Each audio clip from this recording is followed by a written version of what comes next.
Hi, my name is Beth Massey, and today I'm going to show you how to add simple filtering support to your custom object collections by building on top of the application we've been working with in the previous object binding videos. In the previous videos, we built some custom classes, city and state, and set up related data binding on them, and then we added searching and sorting support. Next, we're going to add filtering support so that we can specify a filter string on the binding source, and it will apply that filter onto our custom collections, similar to how we do this with a data view or a binding source that's bound to a data table. So in order to implement filtering support on our custom object collections, we're going to need to implement the iBindingListView interface. So once we do that, we'll need to override the support filtering property, and we'll just be returning true. And this will notify the binding source that we support filtering on our collection. Next, we'll override the filter property, and this is a string property that will allow us to get and set the actual filter string. Then we'll need to override remove filter method, which removes the applied filter if there is one. And all of that will allow us to use the binding source in order to filter the items in the collection. So I've got the application open that we've been working on. It's just a simple form with two grids bound to our custom business objects. We have a city class that just has one string property called city, and we have a state class that has a string property called state, but it also contains a related collection of cities that belong to that state.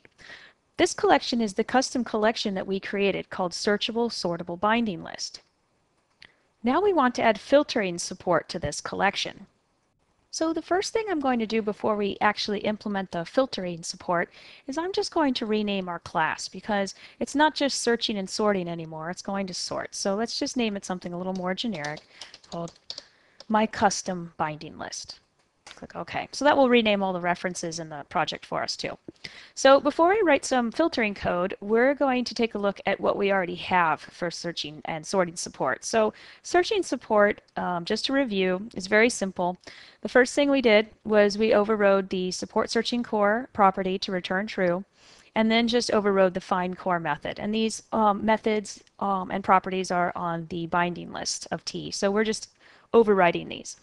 Next, we implemented sorting support by overriding the support sorting core and then a variety of sort methods and properties to indicate the direction and which property the list is sorted on.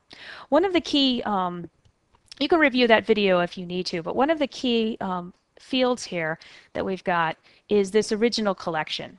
And all I'm doing here is just simply making a copy of the original order and values of the objects in this collection, and then we're making changes to our collection. And when we remove a sort, or in this case we're going to remove a filter, then all we have to do is copy the original collection back into our current collection. And that's just an easy way to manage. Now there's going to be performance issues if you have a ton of objects inside your collection. You're going to want to implement different algorithms for this, but this is just to give you a simple idea, and really just we want to talk to the methods and properties and interfaces you need to override and implement. So now that we've kind of looked at that, we're going to be borrowing that original collection field in our implementation of the filter. So the first thing we're going to do is we're going to implement iBindingListView.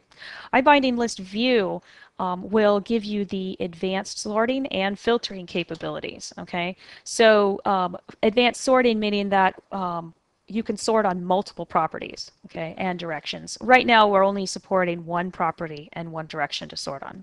So once we do this, you'll see the methods that we need to implement. Apply sort we're not going to do. We're not going to try to do this one. We're just going to end up doing our filter and remove filter. So we're going to override this property, this method, and then we're also going to need to supports filtering. We're going to need to return true from here. Okay, so I have a snippet of code already that's written that implements all of the logic we're going to need. So I'm just going to go to my toolbox, and you'll see I just have a snippet called filter support. And snippets are just, I wrote this code already. It's just an easier way so I don't have to type all of this out while you're watching me in this video. but I'm going to go over this code. So we've got two additional properties. Filter just indicates whether the list is filtered or not, and the actual filter string that the form is going to provide us. Now, supports filtering is true, and then this filter string, all it does is it sets the filtered property true, the value of the filter string to what was passed to it, and then it calls update filter. Then we have remove filter, and that's pretty simple. All we're doing is we're clearing the current collection, me.clear really, okay, and then we're taking and dumping the items that were in the original collection back into our current collection, and then we're clearing the original.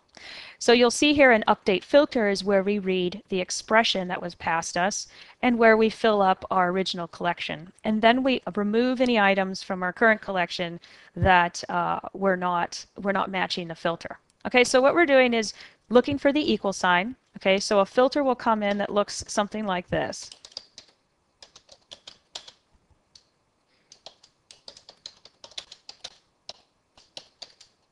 Okay, so that's going to be one of our valid filter strings, where the state equals ny. So what we need to do is we need to parse out this expression so that we can generically set the property as well as its value.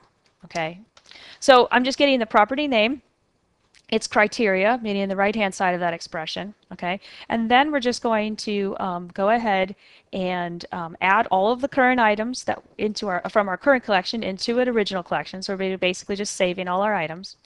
Then we're creating a new collection here. Okay, clearing our items, and then for each of the items in this current collection, okay, we're just basically creating a new collection based on the items we had here. Okay, so this is the constructor of a new list. You can pass it the items, a collection of items. So it's a new list, and in that list, all we're doing is we're saying if the value, okay, the value of that expression matches, then we're going to go ahead and add the item to our collection. Okay, so it's just a temporary collection here that we're using to go ahead and evaluate the criteria. And then if it matches, then we're adding it into our current collection. So we'll end up getting a filtered list of items that match the expression. Okay, so that's basically it. So let's give it a try. So I'm just going to save this code, and we're going to jump back over to the form. And I'm going to drop a couple controls on here, like a text box and a button, that'll allow us to set a filter on this collection. So let's get a text box here. Okay, so double click event will handle it, and in there, okay, you'll see that in this form, this is the code we wrote before. Let me just review real quick. We just are filling up this collection with 3 states that have a variety of cities underneath them. Okay, so that was the code we had written before in the previous videos. So now all we need to do is just say meet a state binding source filter property. Okay, and we can say the filter, for instance, what we're going to do is we could use the string format. Let me get a little more room here so you can see this better. We could use the string dot format.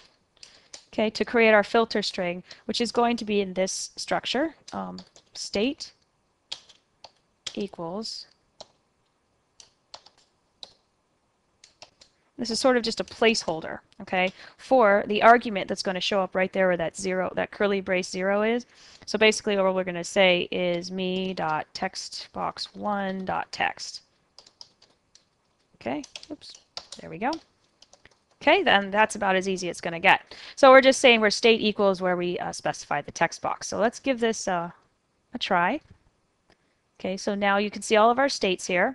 So now if I go ahead and type, say we're just going to filter on just California, click that button, you can see that we've now filtered on just California, and only those 3 cities are displayed down here at the bottom. Okay, so that's how we add filtering support to our custom object collections. So I'd like to thank you for your time. If you'd like to check out the Visual Basic Developer Center, we'll be posting updates to these videos there. Please also check out the Visual Basic team blog and my blog for more information. Thanks again.